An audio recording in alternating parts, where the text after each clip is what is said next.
Hello, welcome to the Texas News Channel. I don't know where all those weird looks are coming from, but I'm Michelle Fazio, and apparently this is next week cow? Next week now. I was just here to learn from the inventor of news himself, Sean Dolan. Anyway, here's this week's predictions. Now, it's time to talk about that thing that causes me to stress cry while eating a tub of Neapolitan ice cream, but we have to talk about it because we're a real fake news show. The 2020 presidential election. Howard Schultz, former CEO of Starbucks, or the second worst CEO in a Seattle-based company, has announced that he will be running for president as an independent because, God forbid, someone with, I don't know, actual political experience run. Is running for president just the new thing that billionaires do when they're bored? Howard was probably like, hey, Jeff Bezos, what should I blow all my wealth on this week? Oh, I'm too busy exploiting my workers and munching on these Whole Foods kale chips. I don't know, run for prez, I guess. But with the former Starbucks CEO now running for president, what about the coffee chain formerly known as Dunkin' Donuts, Dunkin'? Well, next week, we predict that Dunkin's CEO and discount Seth MacFarlane, David Hoffman, will start running for president. Now, this is all well and good, but what will the Dunkin' demagogue use for his slogan? Dough, nut, the right thing? Better glaze are coming?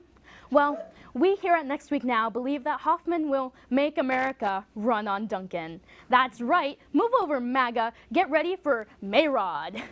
The Dunkin' CEO will try to usurp Trump as the new ultra-right-wing candidate by running as a Republican. Of course, other donut and coffee chains are bound to get into the political arena following Starbucks and Dunkin'. As we speak, Krispy Kreme is adding a third K to their name to attract voters in red states. Austin's very own Voodoo Donuts might mount a campaign. Now, hold on to your Timbits, everyone, because from the north, another challenger approaches. Tim Hortons. Canada's reigning donut and coffee chain is about to enter the fray. They've heard the cries of white liberals and how they'll move to Canada if Trump wins again. Well, their wishes are about to be granted because Tim Hortons wants to make America Canada again. And this terrifying force will threaten America with such horrors like maple syrup, Mounties, people saying about, and universal health care? No, that doesn't sound too bad. Oh well, for now, it just looks like the White House is just a hole. A donut hole, to be more precise. Well, I know who I'm voting for next election. You know, as a member of the prestigious Texas News Channel, I'm a bit of a centrist in order to please the white Gen Xers that still watch cable news. Instead of reading this week's news, I'll read some old news. Wait, what's next week now? No one knows your show, you cucks. You remember when Starbucks threw out those black guys who were just standing there? Well, now the city of Noblesville has just gone even more extreme. And in other news, a city in Indiana named Noblesville made an odd choice in legislation after the freezing temperatures in the states had been experiencing lately. The polar vortex over the area has been affecting many with dangerously low temperatures reaching negative numbers. In response to the brutal weather, the police of Noblesville declared that in an effort to keep citizens and officers safe from the cold and crime, all crime and illegal activity would be officially banned from the city until freezing temperatures ease up.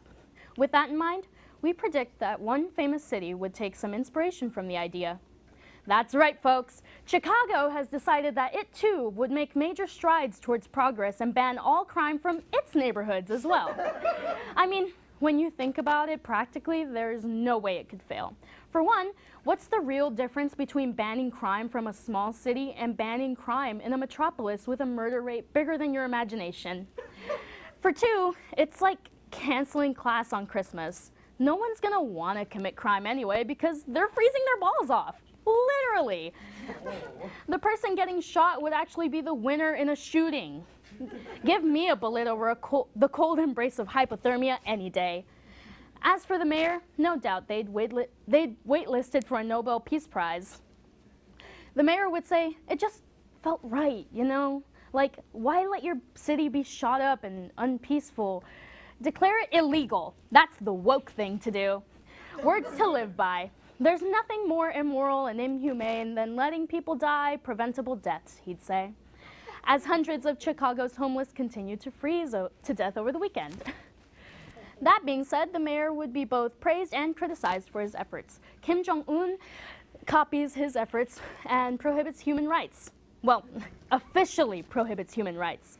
And Governor Northam from Virginia, recently exposed for wearing blackface in college, makes cultural appropriation and offensive costume illegal, in case you sorority girls just need to wear that American Indian headdress for Halloween. However, many people are saying that the mayor of Chicago would be an idiot, reportedly saying, "You dumbass, that's not how it works." To prove them wrong, he simply declared them illegal. ICE kicked in their door shortly after. Like all good things, and 90% of guys, it wouldn't last, however. As soon as the temperature rose, people would go back to being the filthy savages they are, and murder so many people it would make Parkland look like a carnival shooting gallery. Probably because the mayor, poor guy, would forget to put the crime ban as all year long. Anyways, does it look like I gained a little weight? It shouldn't surprise you considering I'm a freshman correspondent. Davis Grant is on the case.